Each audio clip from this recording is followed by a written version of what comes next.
नमस्कार, स्वागत है आप सभी का DFFT के ऑनलाइन प्लेटफॉर्म पर।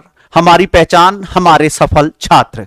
आज मैं डॉक्टर नीरज भारद्वाज आपके साथ एनवीएस के पेपर को डिस्कस करने जा रहा हूं। टीजीटी हिंदी एनवीएस ने अभी 29 तारीख को 29/11/2022 को एक पेपर लिया, जिसमें उसने टीजीटी हिंदी में जो प्रश्न पूछे हैं उसके आधार पर मैं आप सबके साथ डिस्कस कर रहा हूं। और जो प्रश्न है वो आपके स्क्रीन पर आपको दिखाई दे रहे होंगे, और उन प्रश्नों को कैसे सोल्व किया गया है, किस पुस्तक की हेल्प ले सकते हैं हम, कैसे हम आगे बढ़ सकते हैं, कैसे हम टीजीटी की तैयारी आगे और बेहतर कर सकते हैं। एनवीएस के जो और होने वाले बच्चों का पेपर है उनको भी बेस मिल जाएगा इस बात से। और मैं आपसे खास निवेदन करूंगा कि आप हमारे चैनल को ज्यादा से ज्यादा सब्सक्राइब करें, ज्यादा से ज्यादा लाइक करें और ज्यादा से ज्यादा लोगों तक पहुंचाएं। अभी आपके स्क्रीन पर जो प्रश्न पत्र आपको दिखाई दे रहा है ये एनवीएस टीजीटी हिंदी का पेपर है, और एक पुस्तक आपको मेरे हाथ में दिखाई दे रही होगी, हिंदी साहित्य का इतिहास, आचार्य रामचंद्र शुक्ल। और यह पुस्तक जो है प्रकाशन संस्थान से छपी हुई है, जिसका जो प्रकाशन वर्ष है 2017 है। और इसी के आधार पर मैं ये सारे प्रश्न पत्र किस पेज पर, कहां पर, किस प्रश्न का क्या उत्तर दिया गया है, एक एक शब्द के हिसाब से आपके साथ चर्चा कर रहा हूं। जहां जो प्रश्न मुझे मिला उसको आपके साथ साझा कर रहा हूं, जो नहीं मिला लेकिन उत्तर हर एक प्रश्न का आपके साथ होगा, साहित्यिक प्रश्न का हर एक का उत्तर होगा आपके साथ। यहां पर पहला प्रश्न है, हिंदी का पहला एकांकी निम्नलिखित में से किसे माना जाता है? एक घूंट जयशंकर प्रसाद। यहां पर आपको कोई भी संशय नहीं होना चाहिए, कोई भी आपके लिए, कोई भी यहां आपकी सोचनीय शक्ति में आगे आपको कुछ नहीं सोचना आगे। अगला प्रश्न है, गोल्ड स्मिथ के काव्य रचना का एकांतवासी योगी शीर्षक से किस रचनाकार ने काव्य अनुवाद किया? अब यहां पर मेरे पास जो पुस्तक है, जो मैंने आपको शुरू में ही बताया, उस पुस्तक के पेज नंबर 426 पर पंडित श्रीधर पाठक का जीवन परिचय दिया गया है, जिसमें कहा गया है एकांतवासी योगी ने बहुत दिनों पीछे पंडित श्रीधर पाठक ने खड़ी बोली में और भी रचनाएं की, और खड़ी बोली में इनकी दूसरी पुस्तक शांत पथिक गोल्ड स्मिथ के ट्रेवलर का अनुवाद निकली। तो सीधा सा उत्तर है श्रीधर पाठक। जब आप इसे पढ़ रहे हो तो आंसर आपका हो गया श्रीधर पाठक, तो आंसर आपको मिल गया, क्योंकि इस पुस्तक के आधार पर ही मैं आपके साथ चर्चा कर रहा हूं, और भी आपके साथ लंबी चर्चा होती रहेगी। फिर अगला प्रश्न आपके साथ, एक एक प्रश्न आपके साथ रहेगा। फिर कहता है, निम्नलिखित में से कौन सा कवि तार सप्तक में सम्मिलित नहीं है? अब यहां प्रश्न यह बनता है कि तार सप्तक क्या? तो जब हम पढ़ते हैं 1943 में तार सप्तक आया, फिर इसके अंदर आप 8 जोड़ दीजिए 1951, फिर इसके अंदर आप 8 जोड़ दीजिए 1959, और फिर इसके अंदर आप 20 जोड़ दीजिए 1979। यह बहुत अच्छा फार्मूला है तार सप्तक को याद करने का। यानी कि जो 1943 में आया इसको तार सप्तक कहा, फिर इसके बाद इसको कहते हैं दूसरा सप्तक, इसको कहेंगे हम तीसरा सप्तक, इसको कहेंगे हम चौथा सप्तक। सबसे पहली बात तो हमें तार सप्तक पता होना चाहिए। तो मींस जो 1943 में आया वो तार सप्तक है, बाकी को तो हमने दूसरा, तीसरा, चौथा सप्तक कहा है। तो आपसे वो पूछ रहा निम्नलिखित में से कौन सा कवि तार सप्तक में सम्मिलित नहीं है? तो तार सप्तक में, यानी कि सप्तक माने क्या होता है? 7। सप्तक मींस होता है 7, यानी कि 7 कवि थे उसमें। तो यह बात समझ में आपके आ जानी चाहिए। और यहां पर आपका उत्तर जो बन जाता है वो रघुवीर साय होता है, क्योंकि आगे ने तार सप्तक की शुरुआत की थी, यह भी हमें पता होना चाहिए। और आगे और प्रभाकर माचवे, नेमीचंद्र जैन, आगे ये पहले यानी कि तार सप्तक में, फिर दूसरा, तीसरा, चौथा सप्तक इनके अलग अलग कवि हैं, और आप आगे इसको पढ़ रहे हो, समझ रहे हो। अब आगे बढ़ते हैं। अगला प्रश्न, सीढ़ियों पर धूप में कविता संग्रह किस कवि का है? यह प्रश्न आपसे कर रहा है, जिसे आपने पिछले प्रश्न में छोड़ा है, जिसे आपने क्लिक किया है, वही इसका उत्तर आ गया यहां पर। तो यहां पर उत्तर आपके सामने है, वहां पर उत्तर हो गया रघुवीर साहे, यानी कि यह तार सप्तक का कवि है। सीधी सी बात है, अभी मैंने आपके साथ चर्चा की थी, तार सप्तक में रहा, लेकिन यह आगे आपका प्रश्न बन गया। फिर आपसे वो प्रश्न कर रहा है, निम्नलिखित में से बिलेसुर बकरिया का रचनाकार है? तो आप जब छायावाद पढ़ते हो तो छायावाद में एक ही व्यक्ति का नाम आपको, महाप्राण निराला जिसे आप कह रहे हो, तो महाप्राण निराला, तो निराला ने केवल काव्य ही नहीं लिखा, वहां पर उसके लिटरेचर यानी कि गद्य को भी पढ़ते हैं तो वहां आपको मिल जाएगा, जो आपको अलग अलग पुस्तकों में अलग अलग आधार पर हमारे सामने है। फिर आप आगे बढ़ते हो, अगला प्रश्न आपके सामने, भूषण के काव्य में किस काव्य गुण की प्रधानता है? भूषण के काव्य में किस काव्य गुण की प्रधानता है? पुस्तक मेरे हाथ में है और मैं पुस्तक के आधार पर जो उसने प्रश्न बनाया है उसी के आधार पर कह रहा है। वो आपसे कह रहा है कि भूषण को जब भी आप पढ़ रहे हो तो वो कह रहा है दो चार कविता श्रृंगार के मिलते हैं, बाकी के अंदर वो कह रहा है ओज की कविता लिख रहा है। तो शिवराज भूषण को जब आप पढ़ रहे हो तो यहां भूषण की जब बात हो रही है तो भूषण के अंदर आप उत्तर दोगे, वहां पर ओज की बात कर रहा है, तो आंसर इसका आप ओज लगा सकते हो, आप इसमें लगा सकते हो, आपको कोई दिक्कत नहीं होनी चाहिए। फिर आप आगे बढ़िए, भारतेंदु काल को किस काल की संज्ञा दी गई है? तो भारतेंदु काल को आप वहां पर अलग अलग रचनाकारों का अलग अलग है, तो वहां पर हम इसको जागरण काल ही कहते हैं, और नवनिर्माण काल तो होगा नहीं, पुनर्जागरण काल, पुनः दोबारा जागना, तो जागरण काल ही हम इसका उत्तर देते हैं। अलग अलग रचनाकारों का अलग अलग विचार हो सकता है, लेकिन जागरण काल ही हम इसका उत्तर रखते हैं। फिर आपसे 55 खंबे लाल दीवारें शीर्षक उपन्यास की लेखिका, तो सीधी सी बात है इसमें चारों के नाम लेखिकाएं हैं, चारों अभी आपको पता होना चाहिए। तो यहां पर आपको ध्यान रखना चाहिए कि यहां किसका हो सकता है, ये आप आंसर लगा सकते हैं, आप सोच सकते हैं। तो यहां उषा प्रेमवदा का आपने नाम सुना होगा, उषा प्रेमवदा की एक कहानी आपने पढ़ी भी होगी, वापसी, जिसमें गजोदर बाबू का जीवन चरित्र लिखा गया है और वृद्ध विमर्श को लेकर काफी लोकप्रिय कहानियों में से वो कहानी रही है, वो भी हमें पता होना चाहिए, क्योंकि आप जो पढ़ रहे हो ना तो उससे संबंधित भी हमें पता होना चाहिए थोड़ा सा। फिर आपसे कहता है विभावरी किस प्रकार का शब्द है? तो वहां तत्सम शब्द आप लगा दीजिए इस पर, क्योंकि व्याकरणिक प्रश्न है, साहित्यिक नहीं हुआ, माफ करना। फिर आपसे कह रहा है वो, सांप तुम सभ्य तो हुए, यह पंक्ति किस कवि की है? आपने एक पंक्ति पढ़ी होगी, सांप तूने सभ्य नगरों में भी रहना नहीं आया, सच बता तूने यह विष कहां से पाया। तो अगे, अभी थोड़ी देर पहले ही बात हुई थी, तार सप्तक को शुरुआत करने वाले अगे ही हैं। इस प्रश्न पत्र के बाद मैं आपसे एक लंबी चर्चा भी करता हूं, इस प्रश्न पत्र ने कितनों को छुआ, कैसे छुआ और कितना उसके साहित्यिक दृष्टि से वो आपके साथ जुड़ता चला गया। फिर आपसे बात कर रहा है वो, गारसा दत्तासी का हिंदी साहित्य के इतिहास से संबंधित ग्रंथ मूलतः किस भाषा में लिखा गया? सबको पता होना चाहिए, हिंदी साहित्य का इतिहास लेखन की जो परंपरा है वो हमारी गारसा दत्तासी से मानते हैं। फ्रेंच के वो विद्वान थे और फ्रेंच विद्वान होने के कारण वो यहां पर वर्णक क्रम के अनुसार उन्होंने हिंदी साहित्य का इतिहास लिखा। उसके बाद जॉर्ज ग्रियर्सन ने हिंदी साहित्य के इतिहास को कालक्रम में बांटा। फिर आप आगे पढ़ते हो, मिश्र बंधु आचार्य रामचंद्र शुक्ल, और ऐसे करके आप पढ़ रहे हो। तो फ्रेंच भाषा आपको यहां दिखाई दे जानी चाहिए, तो फ्रेंच इसका उत्तर आपके सामने हो गया, तो आप वहां फ्रेंच उत्तर इसका लगा सकते हो। तो यहां पर आपका सेकंड ऑप्शन है वो उत्तर हो गया, गारसा दत्तासी हिंदी साहित्य के इतिहास से संबंधित है। अब आप आगे बढ़ सकते हो, फिर आगे बढ़िए।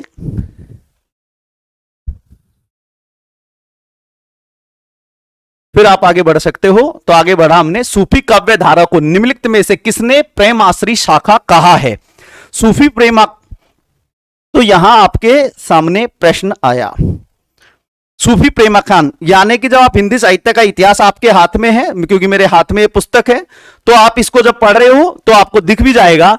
तो आचार्य शुक्ल ने जो हिंदी साहित्य का इतिहास बांटा है, तो प्रकरण 3 और निर्गुण काव्य धारा प्रेम मार्गी सूफी शाखा ही लिखा उसने प्रकरण 3 में। तो सीधी सी बात है, तो आपके समझ में आ जाना चाहिए, एक ही व्यक्ति है, पुस्तक का नाम हिंदी साहित्य का इतिहास आचार्य रामचंद्र शुक्ल। तो आप बेझिझक आप उत्तर लगा सकते हो। तो अब आप आगे बढ़ सकते हो। निम्नलिखित में से शिकायत मुझे नहीं है का रचनाकार कौन है? तो वहां हरिशंकर प्रसाई आप इसका आंसर लगा सकते हो। हरिशंकर प्रसाई आप इसका आंसर लगाइए, क्योंकि हरिशंकर प्रसाई व्यंग ज्यादा लिखते थे। आप एनसीईआरटी 9वीं में जब आप पढ़ रहे हो, 10वीं 11वीं में आप पढ़ रहे हो, तो हरिशंकर प्रसाई का नाम आपने खूब अच्छे से सुना भी होगा, जानते भी हो आप हरिशंकर प्रसाई को। प्रेमचंद के फटे जूते आपने पढ़ा भी होगा।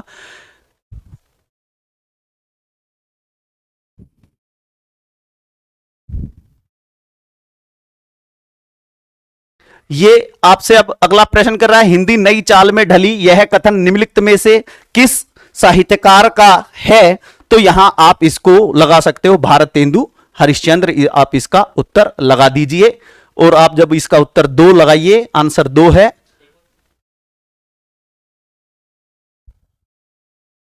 ये इसका उत्तर 2 हो गया है। अब आप आगे बढ़ते हैं, अगला प्रश्न आपके सामने होगा। अगला प्रश्न है, खड़ी बोली का प्रथम महाकाव्य किस रचना को माना जाता है? ये तो आपका बहुत अच्छा क्वेश्चन है। जब आप इसे पढ़ रहे हो तो आपको पता होना चाहिए। प्रिय प्रवास है, ये आप हिंदी साहित्य का इतिहास पढ़ते हो, 428 पेज नंबर है, 428 में विद तर्क संगत आपके साथ बात कर रहा हूं, कहीं हवा में कोई भी आपके साथ बात नहीं हो रही है, ये ध्यान रखना। क्योंकि बहुत सारे लोग उत्तर तो आपको दे देते हैं, लेकिन यह नहीं बताते कि यह प्रश्न कहां से आया, कौन सी पुस्तक से है, किस रेफरेंस से पढ़ना है, क्योंकि विद्यार्थी बड़ा उलझा हुआ रहता है। तो आप उत्तर दो, तो बच्चे को बताइए पुस्तक कौन सी पढ़ी, कहां से पढ़ी, पेज नंबर तक मैं आपके सामने रख रहा हूं, तो इसका मतलब आप तर्क के साथ बिल्कुल सही है। वहां वो आपसे कह रहा है, जब महावीर प्रसाद द्विवेदी के प्रभाव से खड़ी बोली ने संस्कृत छंदों और संस्कृत की समस्त पदावली का सहारा लिया, तब उपाध्याय जी को गद्य में अपनी भाषा संवर्धित पटुता उसे 2 हदों तक पहुंचाकर दिखा चुके थे। उस शैली को आगे बढ़ाते हुए उनका अपना प्रिय प्रवास नामक बहुत बड़ा काव्य प्रकाशित हुआ था। तो महाकाव्य, खड़ी बोली का प्रथम महाकाव्य किसे मानते हैं? अब आपको उत्तर आपको पता ही लग गया, मुझे ज्यादा बताने की जरूरत है ही नहीं। तो वहां उत्तर हो गया प्रिय प्रवास। तो आप आगे, अगला प्रश्न आपके स्क्रीन पर आपको दिखाई दे रहा है, निम्नलिखित कवियों में से कृष्ण आश्री शाखा यानी कि कृष्ण, तो सीधी सी बात है, जब आप लिटरेचर को पढ़ते हैं तो लिटरेचर में एक चीज तो हमें समझ में आना चाहिए, कृष्ण यदि कहीं भी है तो कृष्ण यदि हमें दिखाई देता है तो कृष्ण के साथ हमें क्या दिखाई देगा?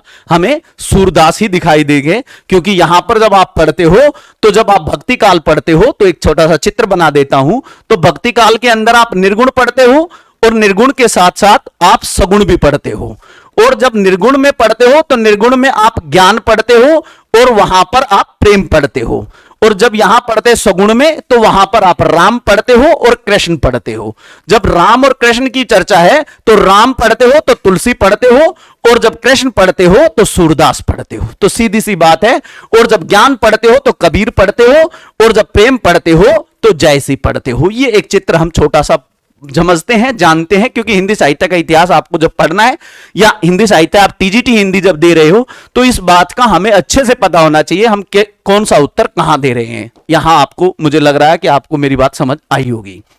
अगला, निम्नलिखित में से कौन सा शब्द तत्सम नहीं है? मैं आगे बढ़ रहा हूं, व्याकरणिक प्रश्न है, छोड़ रहा हूं।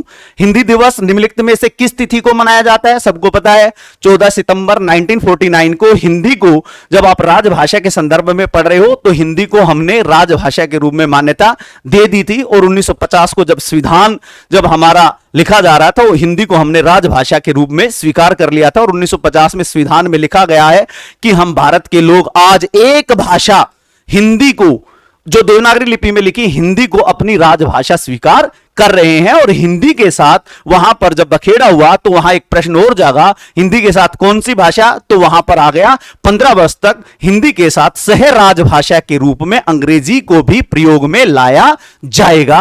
और फिर 1963 के अंदर ऑफिशियल एक्ट को लाया गया, और ऑफिशियल एक्ट के अंदर 1963 में अंग्रेजी को सदा के लिए सह राजभाषा के रूप में प्रयोग कर लिया गया। तो यहां पर आपका आंसर या हमारा आंसर 14 सितंबर हो गया, यह हमें पता होना चाहिए। अब हम आगे बढ़ते हैं अगले प्रश्न की ओर।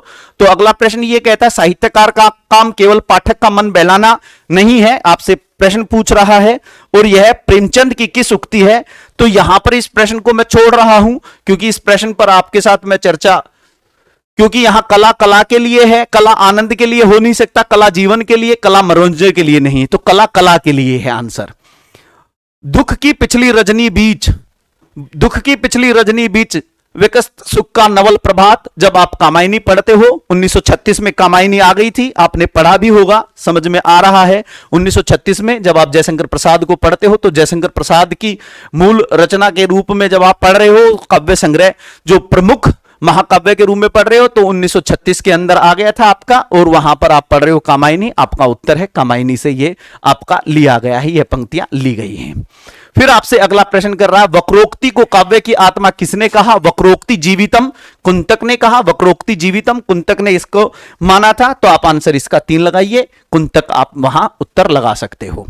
फिर आपसे अगला प्रश्न, वो कहता है रीतिकाल को श्रृंगार काल कहने की सिफारिश सबसे पहले निम्नलिखित में से किसने की है? तो यहां आंसर आपका आ गया, क्योंकि आचार्य रामचंद्र शुक्ल की पुस्तक हमारे हाथ में है ही, इन्होंने तो कहा ही नहीं है। हजारी प्रसाद द्विवेदी ने भी इस बात को नहीं रखा, रामस्वरूप चतुर्वेदी ने केवल हिंदी साहित्य के एक संवेदना और स्वरूप पर बात की है। तो आंसर एक ही है आपका, विश्वनाथ प्रसाद मिश्र। यदि आप हिंदी साहित्य के इतिहास को पढ़ते हैं तो हिंदी साहित्य का इतिहास आप हजारी प्रसाद द्विवेदी का पढ़ सकते हैं, रामचंद्र शुक्ल का भी पढ़ सकते हो, डॉक्टर गुलाब राय का भी पढ़ सकते हो, आप वहां हिंदी गणपति चंद्र गुप्त का भी पढ़ सकते हो, राम कुमार वर्मा का हिंदी साहित्य का आलोचनात्मक इतिहास भी पढ़ सकते हो। तो हिंदी साहित्य को पढ़ने के लिए आप ये मत समझो कि एक ही पुस्तक हमारे लिए काफी रहेगी।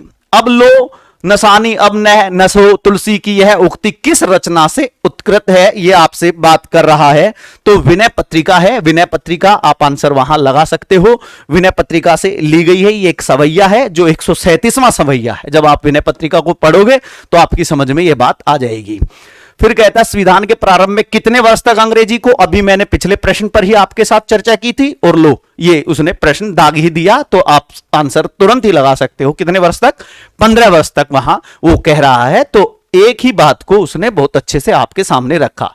स्वेच्छा से पति चुनने वाली को स्वेच्छाचारिणी कहते हैं, यह आपको पता होना चाहिए। वैसे ही बेसिक क्वेश्चन उसने पूछा है। संविधान में केवल हिंदी को कौन सा दर्जा दिया गया है? अभी एक प्रश्न जो हम चर्चा कर रहे थे, राजभाषा के रूप में हम, क्योंकि बहुत बार आपसे प्रश्न होता है, बहुत सारे लोग कहते हैं जी राष्ट्रभाषा। भैया राष्ट्रभाषा भी है, हिंदी ही है, लेकिन स्वतंत्रता से पूर्व के परिवेश में यदि हम देखते हैं तो राष्ट्रभाषा हिंदी ही है।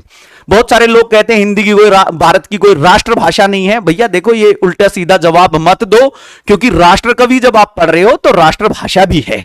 तो ये उल्टा सीधा जवाब मत दो, क्योंकि राष्ट्रभाषा के राष्ट्र और उसकी भाषा, तो राष्ट्र बिना भाषा के तो हो ही नहीं सकता ना। तो इसलिए आप बिना पढ़ा ऐसा उत्तर मत दीजिए, आपको पता होना चाहिए। हिंदी साहित्य के आदिकाल को चारण काल निम्नलिखित में से किस इतिहासकार ने पहले कहा? तो अभी मैंने जब हिंदी साहित्य के इतिहास की जब मैं बात कर रहा था तो मैंने आपसे बात की थी हिंदी साहित्य का काल विभाजन सबसे पहले जो करने वाला जॉर्ज ग्रियर्सन। तो सीधी सी बात है, आप एक ही समझ में उत्तर आ गया, मुझे ज्यादा करने। अभी देखे राम कुमार वर्मा, अभी मैं पिछली जो थोड़ी देर पहले ही बोल रहा था हिंदी साहित्य का आलोचनात्मक इतिहास आपके सामने आया, तो राम कुमार वर्मा की भी बात कर दी उसने। पता होना चाहिए कि हम किस ऑप्शन को पढ़ रहे हैं और कैसे पढ़ रहे हैं।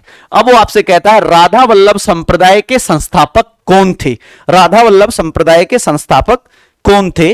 तो आपसे प्रश्न कर रहा है। मैं हिंदी साहित्य का इतिहास मेरे हाथ में ही है, पेज नंबर 142 पर इस बात का वो जिक्र कर रहा है। अभी आपके सामने उसको मैं पढ़ ही देता हूं, निकल ही गया है वो। 142 पर वो आपके सामने चर्चा कर रहा है और 10वां बिंदु लिखा है हित हरिवंश और राधा वल्लभ संप्रदाय के प्रवर्तक गोसाई हित हरिवंश का जन्म। तो हित हरिवंश लिखा हुआ है कहीं? लिखा हुआ है, आंसर आपके सामने है। एक ही लाइन पढ़ी और लाइन पढ़ते ही उत्तर आपके सामने है। बहुत आनंद की चीज है, मुझे तो ये पुस्तक हिंदी के पढ़ने वालों के लिए गीता लगती है। बाकी आप समझ सकते हैं। ये कितना अच्छा प्रश्न आपसे फिर पूछा उसने कि गोद लिए हुलसी फिरे तुलसी सो सुत होए।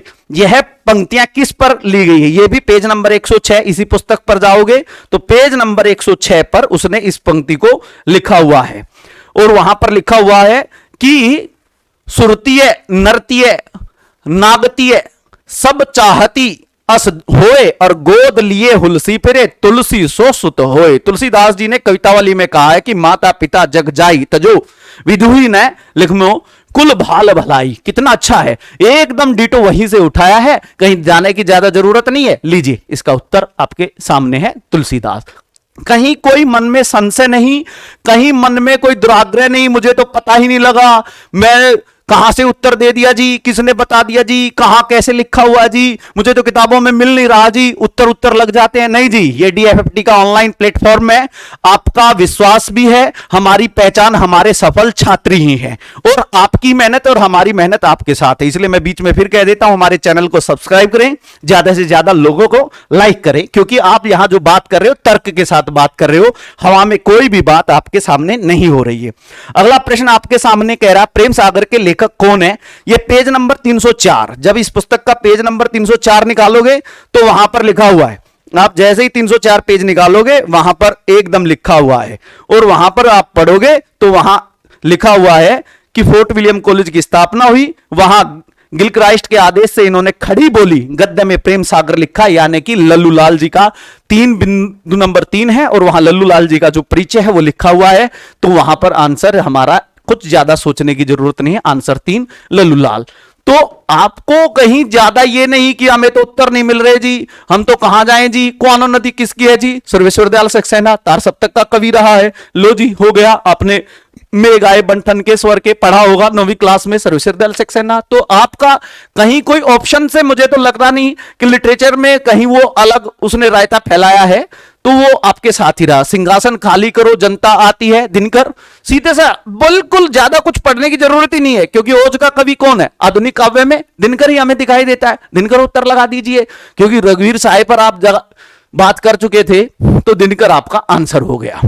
फिर आपसे कह रहा निज भाषा उन्नति है सब उन्नति को मूल, तो ये आपका प्रश्न है, ये भी कोई ज्यादा भारी भरगम प्रश्न नहीं है।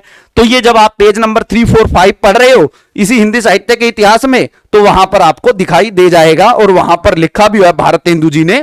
तो वहां पर एक ही भारतेंदु हरिश्चंद्र के बारे में लिखा हुआ, निज भाषा उन्नति है सब उन्नति को मूल, बिन निज भाषा ज्ञान के मिटे न हिय के शूल, लिखा हुआ है 3, 4, 5 में। भारतेंदु हरिश्चंद्र, उनका परिचय लीजिए, आंसर लगा दीजिए भारतेंदु हरिश्चंद्र। तो कोई दिक्कत ही नहीं है, कहीं ज्यादा मैं तो ये कह रहा हूं एक ही किताब हाथ में ली, लगभग 50% आपका पेपर सोल्व हो गया। ज्ञानपीठ मिला महादेवी को किसके लिए, तो आपको या हम सबको पता होना चाहिए।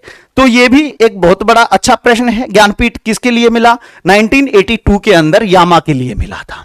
1982 के अंदर यामा के लिए मिला था उनको। और जब आप 501 पेज पढ़ते हो छायावाद का, तो वहां पर इस बात का उसने जिक्र कर रखा, लेकिन ये नहीं जिक्र कर रखा कि उसको ज्ञानपीठ कब मिला था, लेकिन उसने ये बता रखा है कि यामा जो रचना है ये इसी की है, और इसके अंदर उसने इसके अंदर क्या क्या है वो कहता, नीरजा, रसीम नीरजा और संध्या गीत, अब इनका सबका एक में बड़ा संग्रह यामा के नाम से बड़े आकर्षक रूप से निकाला। तो यामा को ही मिलना था, क्योंकि ये सारी तो किसके अंदर फिट कर दी, यामा के अंदर फिट कर दी। That's a clear. कहीं ज्यादा दिमाग को इतना मशक्कत करने की जरूरत ही नहीं है, ज्यादा हिलाने की जरूरत नहीं है। अतीत के चलचित्र लो जी, फिर आपसे बात कर रहा है, ये भी महादेवी वर्मा का ही प्रश्न आपसे दे मारा, महादेवी वर्मा से ही रिलेटेड। तो रेखा चित्र आप पढ़ सकते हो, वहां रेखा चित्र है, क्योंकि हिंदी में संस्मरण और रेखा चित्र सबसे ज्यादा महादेवी वर्मा ने लिखा है, छायावाद की कवयित्री रही है। तो आपको ज्यादा पुष्टि मार्ग का मूल आधार क्या है, ये आपसे प्रश्न कर रहा है। पुष्टि मार्ग का मूल आधार क्या है, जब आप हिंदी साहित्य का इतिहास पढ़ते हो, पेज नंबर 126, पेज नंबर 126, मैं आपके साथ एक एक पेज पर बात कर रहा हूं। वो कहता है कि पुष्टि मार्ग की बात कर रहा है, तो पुष्टि ये कह रहा है, पुष्टि मार्ग रखा है उन्होंने, जीव के 3 प्रकार माने हैं। पुष्टि जीव को भगवान के अनुग्रह, भगवान के अनुग्रह कहीं दिख रहा है, ऑप्शन में दिख रहा है जी, भगवान का अनुग्रह दिख रहा है, पहला ही ऑप्शन दिख रहा है, ईश्वर का वरदान। तो वहां भगवान का अनुग्रह ही भरोसा रखते हो और नित्य लीलाओं के प्रवेश में पाते हैं। तो 3 बिंदु थे, तो तीनों में सबसे ऊपर भगवान का अनुग्रह मान रहा है, तो ऑप्शन आपको दिखाई दे रहा है, तो पहला ही ऑप्शन आपका हो गया। दैट्स क्लियर, कहीं ज्यादा भटकने की जरूरत ही नहीं है। बहुत अच्छा मुझे तो लग रहा है, हिंदी साहित्य के इतिहास में मनुष्य की संचित चित्तवृत्तियां, बाई गजब, बहुत अच्छा क्वेश्चन उसने पूछा। तो जैसे ही आप पढ़ते हो, क्या गजब उसने लिखा है, हिंदी साहित्य का इतिहास है, और जब हिंदी साहित्य के इतिहास को पढ़ते हो, हाथ में पुस्तक लेते हो, हाथ में पुस्तक ली, काल विभाजन लिया, और काल विभाजन में कहता है जबकि प्रत्येक देश का साहित्य वहां की जनता की चित्तवृत्तियों का संचित प्रतिबिंब होता है। किसकी पुस्तक हमारे हाथ में है, आचार्य रामचंद्र शुक्ल की है। लीजिए आंसर आपका आचार्य रामचंद्र शुक्ल हो गया। लीजिए आगे बढ़ जाइए। फिर आपसे प्रश्न कर रहा है, ये व्याकरणिक प्रश्न है, ये व्याकरणिक प्रश्न है, मैं छोड़ रहा हूं, पहला ही ऑप्शन है इसका, वैसे आंसर पहला ही है, तो आप आंसर लगा सकते हो, कोई दिक्कत नहीं, बता दिया मैंने। लम्ही किस उपन्यासकार का जन्म स्थान है, तो पता होना चाहिए, प्रेमचंद से बड़ा उपन्यासकार कोई हमारे पास अभी वर्तमान में था ना है। देवकीनंदन खत्री को पढ़ते हो, तिलस्म और अय्यारी से बड़े उपन्यास वहां पर लिखे हैं, तो हम वहां प्रेमचंद को ही ऑप्शन में रखें, तो प्रेमचंद ही है। भक्ति काल की निष्पत्ति श्रद्धा और प्रेम के योग से होती है, पुस्तक किसकी हाथ में लिए खड़ा हूं मैं, आप आंसर दे सकते हो, तो आप उत्तर दोगे मुझे, आचार्य रामचंद्र शुक्ल, तो आंसर लगा दीजिए आचार्य रामचंद्र शुक्ल। तो आगे फिर आगे बढ़ जाते हैं, कोई ज्यादा इसमें हेजिटेशन होने की जरूरत ही नहीं है। गंगावतरण काव्य के रचनाकार का नाम है, तो यहां पर ज्यादा कुछ सोचने की जरूरत नहीं होनी चाहिए, यह आपके सामने हो गया। यहां पर जब पेज नंबर 412 पेज नंबर पढ़ रहे हो 412, तो 412 पेज पर पढ़ रहे हैं, तो उससे पीछे में 22वां नंबर है जगन्नाथ दास रत्नाकर का जीवन परिचय है। फिर 12 पर जब मैं पढ़ रहा था गंगावतरण में गंगा के आकाश से उतरने और शिव में उन्हें संभालने के लिए जो सनद होने के वर्णन बहुत ही ओजपूर्ण है। तो बस हो गया काम जी, मुझे तो समझ में आ गया। जगन्नाथ दास रत्नाकर आपको भी समझ आ जाना चाहिए। इसका मतलब यह है कि बिना पढ़े कोई भी पेपर पास होने वाला नहीं है। खाली टीजीटी पीजीटी की बात नहीं है। तंबाकू पुर्तगाली शब्द है, कोई ज्यादा इस पर मशक्कत करने की जरूरत नहीं है। आगे बढ़ जाइए। रामचंद्र शुक्ल ने नाथों की संख्या कितनी मानी? 9 नाथ है। कितने नाथ हैं जी? 9 नाथ है। 9 नाथ थे। आप पढ़ा होगा गोरखनाथ के रूप में, जब आप पढ़ते हो तो गोरखनाथ, मछेंद्रनाथ और उनके तो वहां पढ़ते। ठंडा लोहा किसकी रचना है? आपके सामने स्क्रीन पर दिखाई दे रही होगी। तो ठंडा लोहा आंसर आप लगा दीजिए। धर्मवीर भारती तार सप्तक का कवि, तो धर्मवीर भारती तार सप्तक में ही आए थे। तो तार सप्तक जब उनका आप पढ़ते हो, आप जब फर्स्ट ईयर सेकंड ईयर में जब आपने पढ़ा हुआ सूरज का 7वां घोड़ा, तो अगे ने उसकी जो भूमिका लिखी वहां पर लिखा भी है, आप पढ़ भी सकते हो कि कैसे अगे ने धर्मवीर भारती के बारे में लिखा है। सूर की, ये अच्छा प्रश्न है, सूर की वाग्य वैधता अथवा उसकी वैचित्र्यता का सर्वश्रेष्ठ उदाहरण किस प्रसंग में मिलता है? ये थोड़ा सा बालकों को लगेगा ये पता नहीं कैसे आ गया। Ditto as it is line लिखी हुई है आचार्य शुक्ल ने, पेज नंबर 136। देखिए जी क्या गजब लिखा है। मैं तो इस किताब को पढ़ रहा था, पेज नंबर 136 और बिल्कुल अंतिम पैरा। सूरदास का सबसे मर्म स्पर्शी और वग्यवेद्य पूर्ण अंश भ्रमर गीत। लो जी हो गया। किसका जी? भ्रमर गीत। और भ्रमर गीत में क्या है जी? भ्रमर गीत में गोपियां और उद्धव के बीच ही चर्चा हुई है, तो बात खत्म हुई जी। उद्धव गोपी संवाद। लो जी आंसर एकदम तर्क के साथ। कहीं कोई आप ये नहीं कह सकते कि जी हमें तो पता ही नहीं था, कि जी हम तो कैसे पढ़ें, हम कैसे तैयारी करें, कैसे हम इसको आगे बढ़ाएं, अपने ज्ञान को कैसे बढ़ाएं। वोल्गा से गंगा, एक ही व्यक्ति ज्यादा साहित्य में घूमने वाला। हाँ, घुमक्कड़ जिज्ञासा, राहुल शंकरताय। लीजिए आंसर बिना सोचे समझे आप लगा दीजिए, कोई ज्यादा इसमें समझने की ज्यादा जरूरत थी ही नहीं। फिर आपसे कहेगा फेंक कर चलाए जाने वाला व्याकरणिक प्रश्न अस्त्र। फिर आप निम्नलिखित उपन्यासों में से एक उपन्यास जो अगे तार सप्तक का रचनाकार तार सप्तक को लेकर आया। नदी के द्वीप भी नहीं कहा अपने अपने अजनबी, शेखर एक जीवनी, कब तक पुकारूं, ये इनका उपन्यास नहीं है। हमें वैसे भी जर्नली भी हिंदी साहित्य पढ़ रहे हो तो थोड़ा सा दिमाग के अंदर हमारा होना भी चाहिए सब। रासो काव्य का प्रधान रस वीर है। इसके अलावा दूसरा रस कौन सा हो सकता है या कौन सा है? तो वीर रस की जब आप बात करते हो तो वीर रस जब राजा, क्योंकि वो सारा का दरबारी काव्य है, तो दरबार में था तो राजा का वीरता की बात तो कह ही रहा है, तो राजा है तो श्रृंगार तो होगा ही होगा। तो वहां श्रृंगार भी आप लगा सकते हो, कोई ज्यादा इसमें सोचने की जरूरत नहीं है। चिंतामणि के रचनाकार पुस्तक किसकी हाथ में है? आचार्य रामचंद्र शुक्ल। लीजिए आंसर आप लगा दीजिए। तो आपके पास मैं ये कहता हूं गजब का है। मौसम कौन कुटिल सम आ गया, तो वहां सम आ गया, सा सी सम सृस, तो आप वहां उत्तर लगा दीजिए बिना सोचे समझे। उपमा, वहां पर आपसे फिर ज्ञानाश्री शाखा काव्य धारा के किस वर्ग में? ज्ञान। अभी मैंने ज्ञान की जब मैं चर्चा कर रहा था, अभी मैंने चित्र बनाया था पिछले ही क्वेश्चन पर, तो ज्ञान की बात हो रही थी। तो ज्ञान में जब आप पढ़ रहे हो तो वहां पर आप पढ़ रहे हो तो संत हैं, क्योंकि आप जब पढ़ रहे हो तो वहां इस बात का हम ध्यान रहना चाहिए। कोई दिक्कत किसी को? मुझे नहीं लग रहा कि कहीं किसी को कोई दिक्कत होनी चाहिए। ठीक है, पेज नंबर 64 भक्ति काल का आप पढ़ोगे तो वहां पर इस बात को बहुत अच्छे से आचार्य शुक्ल ने लिखा है। कबीर तथा अन्य निर्गुणपंथी संतो तथा संतो, तो संत होगा तो संत हो गया यहां पर आंसर आपका। ये नहीं कह सकते कि हमें पता नहीं लगा था। तर्क के सोहत ओढ़ पीठ पत पर श्याम सलोने गात, मनहू मानू मनहू जानू जनू ज्यों, तो वहां पर ज्यादा कुछ सोचने की जरूरत नहीं थी। उत्प्रेक्षा, मानू मनू जानू जनू है। नई कविता शब्द का प्रयोग किस साहित्यकार ने किया? आगे की बात हम कर चुके हैं, क्योंकि तार सप्तक की बात की थी तो आगे होगा नहीं। रामस्वरूप चतुर्वेदी हिंदी साहित्य के इतिहास की बात करी थी हमने, क्योंकि ये तार सप्तक का ऑलरेडी कवि है, तो आंसर क्या बचा? जगदीश गुप्त। ये भी एक फॉर्मेट है कि आप जब पेपर को पढ़ते हो ना, तो कोई ज्यादा इतना बड़ा हायर चीज मुझे नहीं लगती। हिंदी साहित्य का इतिहास लो जी, पुस्तक ही हाथ में है, तो लो जी आंसर लगा दो, आचार्य रामचंद्र शुक्ल। और अब आप आगे बढ़ सकते हो। भक्तमाल किस कवि की रचना है, अभी आपको बता ही देता हूं। भक्तमाल किस कवि की रचना, आंसर तो मेरे पास है ही, पेज नंबर 119 पुस्तक में आप पढ़िए तो वहां पर आपको दिखाई दे जाएगा।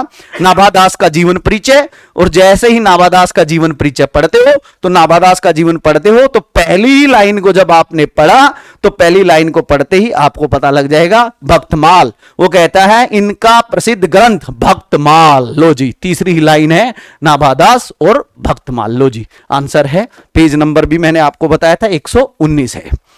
फिर आप पढ़ रहे निम्नलिखित में से कौन सा नाटक जयशंकर प्रसाद का नहीं है, तो हमें पता होना चाहिए। जयशंकर प्रसाद का चंद्रगुप्त नाटक इन्हीं का, स्कंदगुप्त इन्हीं का, ध्रुवस्वामिनी इन्हीं का है, तो इसका मतलब आंसर आपका 4 आ गया, आंसर 4 है इसका। ठीक है, ध्यान रखना इस बात का, क्योंकि हमें थोड़ा लिटरेचर को जब आप पढ़ रहे छायावाद से, भक्ति आंदोलन के उदय के बारे में निम्नलिखित में से कौन सा कथन सही नहीं है, तो इसका आंसर 1 ही है। आप आराम से जब पढ़ोगे, पेपर को देखोगे तो कोई ज्यादा इसमें सोचने की जरूरत नहीं है, आंसर 1 है इसका। फिर आप पढ़ रहे हो घासीराम कोतवाल के रचनाकार का नाम क्या है, विजय तेंदुलकर। जब आप बात कर रहे थे, जब मैं केवीएस की बात कर रहा था तो केवीएस में विजय तेंदुलकर का नाम आया था, मराठी के लेखक है, उनका एक नाटक भी लगा हुआ है, तो वो वहां पर आप मेरी उस स्लाइड को भी आप देख सकते हो। उस स्लाइड में देखोगे तो विजय तेंदुलकर जी का नाम लिया गया है। आप लोगों से फिर निवेदन, आप हमारे चैनल को ज्यादा से ज्यादा सब्सक्राइब करें, लाइक करें, और हमारी पुरानी जो पिछली जो वीडियोज है उनको भी देखते रहें, क्योंकि जिससे कि आपका एक रिदम बने और आप आगे जुड़ सको हमसे। आप बीच में से किसी एक को देखा, फिर नहीं देखा, फिर आगे देखा, तो इससे भी रिदम नहीं बनेगा। आप सभी विद्यार्थियों से निवेदन है कि आप उन्हें भी देखते रहें, जिससे कि आपका एक रिदम बनेगा और आगे आप बढ़ जाओगे और आपका जो कनेक्टिविटी है वो हमारे साथ जुड़ी रहेगी। धन्यवाद। और हर विषय के साथ हमने प्लेलिस्ट बनाई हुई है। एजुकेशन है तो हमने बना दिया है, यदि हम वहां मनोविज्ञान की बात करते हैं तो मनोविज्ञान का हमने बना दिया है, थंबनेल भी हमारा अच्छे से आप देख सकते हो। यदि आप ये कहें कि हिंदी साहित्य पढ़ना है, आपको टीचिंग के हिसाब से केवी का पढ़ना है, एनवीएस का पढ़ना, सब बना रखा अलग अलग रूप से, और हमारी वेबसाइट पर भी आप जाकर देख सकते हो, हमारा ऐप भी डाउनलोड कर सकते हो। सब्सक्राइब करें, ज्यादा से ज्यादा लोगों को पता लगे, क्योंकि जब हम इतनी मेहनत आप लोगों के साथ कर रहे हैं तो आपको भी तो कुछ बनता है। थैंक यू, तो बड़ा थैंक यू बनता है। तो आपके साथ जब काम हो रहा है तो आप भी इसको। उपसर्ग का प्रयोग किस स्थान पर होता है, उपसर्ग आगे ही आता शब्द के प्रारंभ में, आंसर 1 ही है, ज्यादा मैं इस पर बात नहीं करूंगा। जैनेन्द्र प्रेमचंद के समकालीन ही है, उपन्यासकार हैं, तो वहां पर जैनेन्द्र कुमार का परख उपन्यास है, ज्यादा इस पर कुछ मशक्कत या मंथन करने की जरूरत है नहीं। फिर आप बढ़े, इनमें से कौन सा व्यक्ति ललित निबंधकार नहीं है, हजारी प्रसाद द्विवेदी ने भी खूब निबंध लिख के आपने पढ़ा होगा। 9वीं में एक कुत्ता एक मैना पढ़ा, आचार्य शुक्ल, श्रद्धा और प्रेम की बात अभी हो रही थी। विद्यानिवास मिश्र, मेरे नाम राम का मुकुट भीग रहा है, अगला ही प्रश्न आएगा। कुबेरनाथ राय को आप लगा दीजिए, कोई ज्यादा इसमें सोचने की जरूरत नहीं। कुछ मुझे तो पेपर बड़ा सामाजिक सा लगा। अब ये कह रहा है कृष्ण भक्ति काव्य कथा का स्रोत क्या है। भैया, कृष्ण काव्य की कथा का स्रोत तो सभी को पता है, तो यहां कुछ लोग कंफ्यूज ये हो सकते हैं कि भागवत पुराण माने या श्रीमद् भागवत माने। तो इस बात को 1931 पेज पर आचार्य रामचंद्र शुक्ल ने बहुत अच्छे से एक्सप्लेन करके कह दिया कि वल्लभाचार्य जी की आज्ञा से सूरदास ने श्रीमद् भागवत की कथा को पदों में गवाया या गाया। लो जी, आंसर हो गया। तो पुराण या ये नहीं हुआ, श्रीमद् भागवत हो गया आंसर आपका, बिल्कुल एकदम जेन्युइन आंसर है, कहीं कोई डाउट नहीं किसी विद्यार्थी को। लहना सिंह किस कहानी का पात्र है? लो जी, लहना सिंह 1915 में हिंदी की पहली मौलिक कहानी किस मानते हैं? उसने कहा था, बहुत लोकप्रिय है, ये हमें वैसे ही पता होना चाहिए। चंद्रधर शर्मा, गुलेरी की ये कहानी है, और गुलेरी की इस कहानी में जब आप फ्लैशबैक में पढ़ते हो इस कहानी, सबसे लोकप्रिय कहानी में से, क्या सुंदर उसने आंसर आपसे, वो क्वेश्चन आपसे किया है, तो लहना सिंह उसने कहा था, आप वहां आंसर दे सकते हो। उसकी रात प्रेमचंद की थी। गोपाल राम गहमरी, जब आप पढ़ते हो इनके जीवन को तो जासूसी उपन्यास, क्योंकि जासूस नाम की ये पत्रिका भी निकालता था। देवकीनंदन खत्री पर तो हमने बात ही की थी, तिलेसो अय्यारी लिखने वाला, अभी बात हुई थी। ऐतिहासिक आप जो पढ़ रहे हो पौराणिक की वो बात ही नहीं कर रहा, तो जासूसी की बात कर रहा था, तो आप आंसर दे सकते हो। रहीमन पानी राखिए बिन पानी सब सून, पानी गए ना उबरे मोती मानुस चून। तो ये लगभग बालकों को कंठस्थ है, और रहीम को तो आप श्लेष में ही रखें, जो गति दीप की कुल कपूत की होए, बारो जियारो होए, बड़ो अंधेरो होए। रचना ये कह रहा है कौन सी रचना द्विवेदी युग की नहीं है? तो द्विवेदी युग की नहीं है, क्योंकि आप छायावाद जब पढ़ते हो जयशंकर प्रसाद, तो जयशंकर प्रसाद यानी कि झरना से हम झरना से हम छायावाद का जन्म मानते हैं, झरना से हम छायावाद का जन्म मानते हैं। और 1918 में छाया यानी कि झरना आ गया था। झरना जो कविता की जब चर्चा करते हैं तो आंसू भी उन्हीं में से है। कामायनी की हमने अभी चर्चा की थी, तो लीजिए हो गया आपका आंसू, आपका आंसर आ गया जी। लो जी आगे बढ़िए, आगे बढ़े तो आगे बढ़े। द्विवेदी युग का नामकरण किस, अरे भैया द्विवेदी युग का नामकरण महावीर प्रसाद द्विवेदी, हो गया आंसर। इसमें क्या, हाथी घोड़ा पाल की जय कन्हैया लाल की। क्यों जी, हमने पढ़ना चाहिए तो पढ़ना तो अच्छे से ऐसे ही चाहिएगा। 8 आंसू रोना है सही मुहावरा। व्याकरणिक प्रश्न छोड़ रहा हूं, अनिश्चित जीविका के लिए सही शब्द व्याकरणिक प्रश्न छोड़ रहा हूं आगे। इनमें से सदल मिश्र की रचना कौन सी है? अब आपसे प्रश्न कर रहा है, आधुनिक काल में आ गया है आपसे, तो आधुनिक काल में आया तो आधुनिक काल में वो बात कर रहा है। तो अब आप हिंदी साहित्य का इतिहास आप पढ़ते हो तो वहां पर उसमें लिखा है गद्य काल, तो वहां आंसर इसका 4 आप वहां आंसर लगा सकते हो। तो आपका आंसर 4 आपका आंसर हो गया। जब आप भारतेंदु युग पढ़ते हो उससे वहां पहले जयशंकर प्रसाद की किस रचना को सर्वप्रथम छायावाद की, लो जी झलक मिलती। अभी मैं समझा ही रहा था आंसू के बारे में जब चर्चा कर रहा था, तो आंसर दीजिए, आपको पता होना चाहिए। आप यहां क्या दिखाई दे रहा है, आंसू की तो बात हो ही नहीं रही थी, कामायनी इनका महाकाव्य हो गया। तो पहली 1918 में आई थी झरना। लो जी आंसर एकदम झकास। आप लोग जुड़िए ज्यादा से ज्यादा, चैनल को सब्सक्राइब करें, लाइक करें, और आगे आने वाले समय में जब हम लाइव होंगे तो अपने साथियों को ज्यादा से ज्यादा जोड़े, जिससे कि हमारा भी मनोबल और आपका भी मनोबल बढ़े, और राष्ट्र को जो हिंदी को लेकर जो मानसिक जो स्थिति बनी रहती है, हिंदी कठिन हो सकती है या हिंदी हमारा पेपर, तो कोई ऐसी बड़ी चीज नहीं है। आपको पूरा DFFT का पूरा सहयोग आपके लिए होगा। हमारा जो पहचान है वो हमारे सफल छात्र हैं। तो चलिए, मेरे राम का मुकुट भीग रहा, जब मैं निबंध की बात कर रहा था विद्यानिवास मिश्र को, मैंने पिछली जो 2 मिनट पहले ही आपके साथ चर्चा की थी।